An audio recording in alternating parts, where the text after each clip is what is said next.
Good morning. We do continue to follow breaking news this morning of the shooting at a congressional baseball practice in Virginia. What we know right now, there are reports that 5 people have been shot, including Republican Congressman Steve Scalise. Hey, Ken, good morning. I know you're not far away, but the most I've seen you today is through the TV. You're doing a great job so far keeping the rain away, so that is some good news.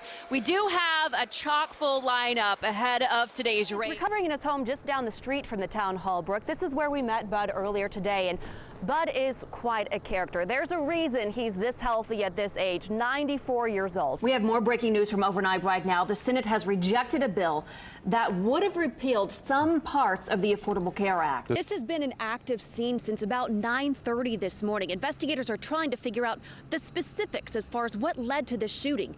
One thing is certain, a family is grieving tonight. New on Daybreak, the Girl Scouts of America is adding new badges focused on science. The organization is adding 23 new badges in areas like robotics, cybersecurity, and meteorology. Just remember getting in there all pumped with adrenaline, thinking, I'm going to win this time. That's right. And you did. You like pull your feet tight and you go down low. And like, I want to win this. I want to win this. Happening today, Amazon says it's looking to hire 50,000 people across the country. The online retailer is hosting a job fair today at 10 sites. One of those is in Whitestown, Indiana. Amazon says it's prepared to offer thousands of on-the-spot jobs. Apparently, these two knew each other but didn't know each other because the victim says he'd never seen the two suspects before in his life. But according to the probable cause statement, the suspects had set their sights on Moore because, quote, they knew of an old man who was deaf and had money. That's all that looked like to me. Yeah, just send a GIF. It's 424.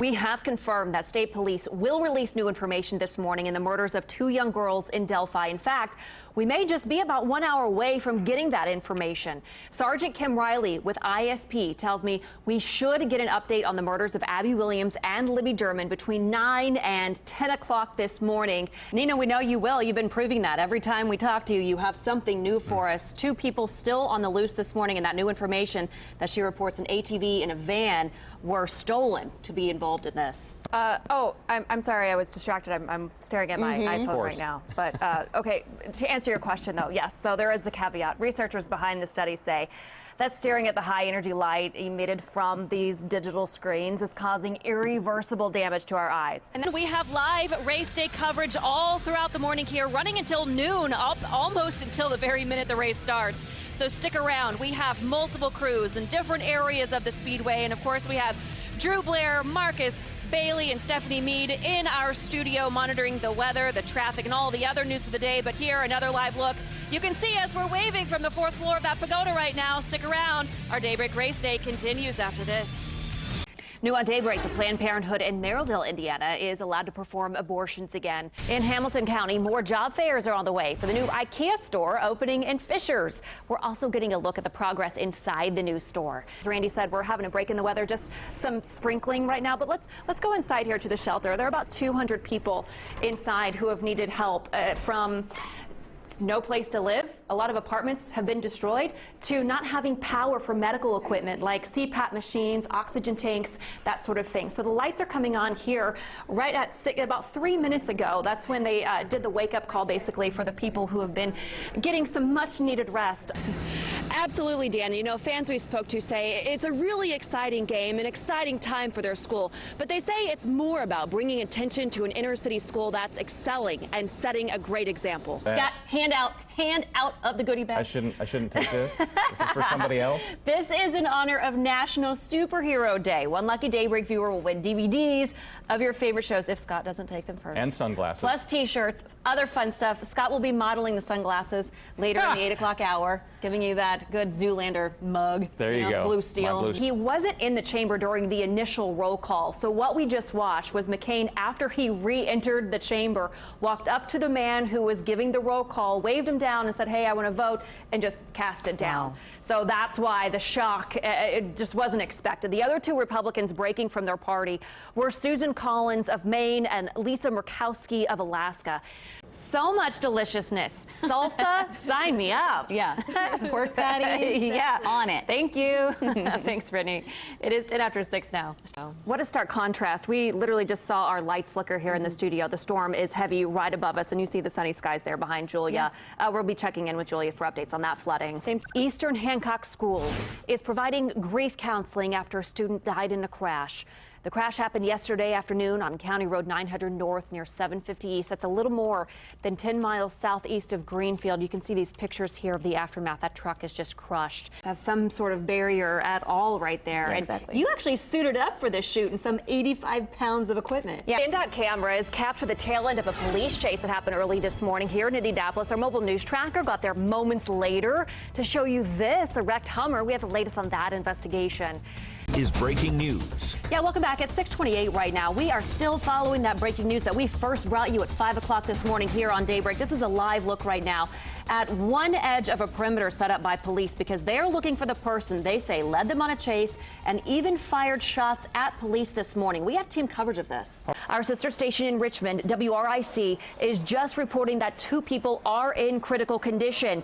Now, we are hearing messages of support all over social media, including prayers from the president, the vice president of the United States, several members of Congress, including that from right here in Indiana. Indiana's 5th congressional representative, Susan Brooks. She has tweeted several things this morning.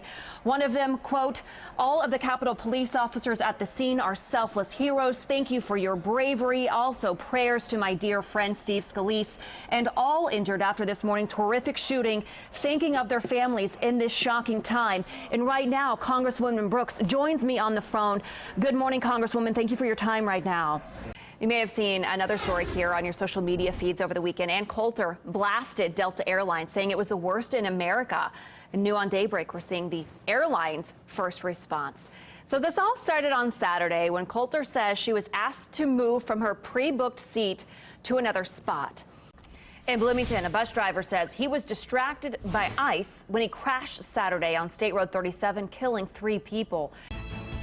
Welcome back. It is just about 4:15 right now. The health department is fighting mosquitoes in Vigo County after one of the bugs tested positive for West Nile. There are so many bowls. Yep. I cannot keep track of them. I had never heard of the Foster Farms Bowl You have until now. I know. Now you're the biggest fan. I am. I love the Foster Farms Bowl. It's my You favorite. have a T-shirt, right? There you go. Oh, I love the thumbs up. Thumbs up's just simple. It says, hey, that's okay. Got it. Good. And the donut one. Oh, and the sure. pizza one. So, yeah. So those are all your favorite? Yeah, I enjoy using emojis. What I about really the do. rain cloud or the sunshine? Well, I have not used those yet. I know that shocks you. What about the Kylie humidity Wiley. one? Well, I haven't used that one yet either, Kylie Wiley. So I will have to do that sometime here. So what's your favorite emoji? Oh, I like the kissy face one. All right, let's go ahead and check out outside here. Is there a kissy face one on there? Yes. Is there? I didn't know. You should find it and send it to Allison right now. I have to do that. The loss or the win, depending on your perspective on this side. People without any affiliation to either team have a lot to say about this loss or win or, again, however you want to see it. Also, it's being widely called IPFW's biggest win in the history of its basketball program. I don't know if anyone has met the Bleach Boy yet, but we're going to introduce you to him. Okay, look at the bottom left of your screen right there. Yeah. That's Bleach Boy. There's such a special energy in the air. You can just feel it when you walk in here. Every year I watch the Kentucky Derby, and I think to myself, that's nothing compared to the Indianapolis 500. Oh, Louisville. I'm from down south. Well, that's Indiana, a great horse race. I like both. Well, that's a great horse race, but there's definitely a lot more horsepower here at this facility. I love it. Oh, from the man right here. Welcome back to our live Daybreak Race Day coverage here at Indianapolis Motor Speedway for the 101st running of the Indianapolis 500. I am once again joined by a special guest, Governor Eric Holcomb. What a treat it was for me to watch our Vice President's motorcade make his way down the oval. What was it like? What were you thinking at that moment? I'll never forget it. I have to mention that we were talking, I said, hey, Governor Holcomb, do you know if this is the first sitting vice president or president ever? And, I think it is. Yeah, I've asked that very same question. I've been told that no other sitting vice president or president has been to the race. So we made history today. Again. Again. Indiana, go Indiana. One more time. Governor Holcomb, thank you so very much. Congresswoman Susan Brooks representing the 5th District here in Indiana. Thank you so much for your time this morning, and we are so glad that you and your staff are safe. This is a story we are continuing to follow all morning long on Daybreak. Stay with us here on Wish TV. Coming up at 10 o'clock, we will carry live coverage for you from Virginia. We'll carry also at 10:30 a live news conference coming from Capitol Police. But until then, we'll go straight back to Indy Style.